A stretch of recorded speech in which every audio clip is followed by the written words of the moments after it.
अस्सलाम वालेकुम दोस्तों। उम्मीद है आप सब खैरियत से होंगे। दोस्तों, आज हम आपको बताएंगे साबूदाना के फ़वाइद।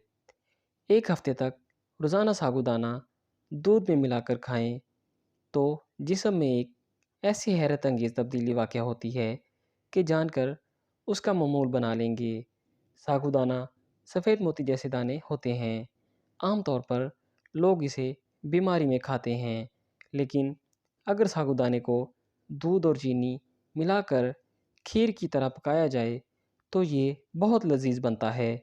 अलबत्ता आज हम ऐसी तरकीब बताएंगे जिससे आपको इसका लजीज जायका भी मिलेगा। और अगर आपने हमारी बताई गई तरकीब से साबूदाना रोज़ाना इस्तेमाल करना शुरू कर दिया तो आपकी सेहत में भी ज़बरदस्त तब्दीली वाक़या होगी। साबूदाना की ग़िज़ाई अहमियत। साबूदाना को अंग्रेज़ी में टपिका बेल कहते हैं। ये टपिका की जड़ों से निकाला जाता है और फिर प्रोसेस के ज़रिए इसे मोती जैसे दानों की शक्ल दी जाती है। इसका अपना कोई जायका नहीं होता, इसलिए इसे किसी भी खाने में बआसानी मिलाकर फ़ायदा उठाया जा सकता है। साबूदाने में गुड कार्बोहाइड्रेट्स की बड़ी मिकदार मौजूद होती है। इसके अलावा इसमें फ़ाइबर, प्रोटीन, कैल्शियम, मैग्नीशियम और पोटाशियम भी पाया जाता है।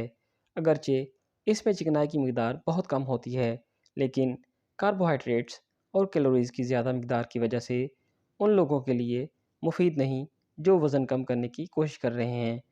दूध में साबूदाना साबूदाने को पीसकर इसका पाउडर बना लें और रोज़ाना सुबह उबले हुए दूध के एक गिलास में 1 चम्मच इस पाउडर को अच्छी तरह मिलाकर ये दूध पी लें।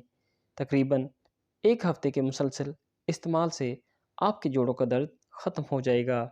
वो अफ़राद जिन्हें नमाज़ पढ़ते हुए मुश्किल दरपेश होती है, या फिर ऐसे लोग जिनकी हड्डियाँ उठते बैठते टक टक आवाज़ करती हैं, उनकी हड्डियों में गोदा बनने लगा है और हड्डियों से आवाज़ आनी बंद हो जाएगी।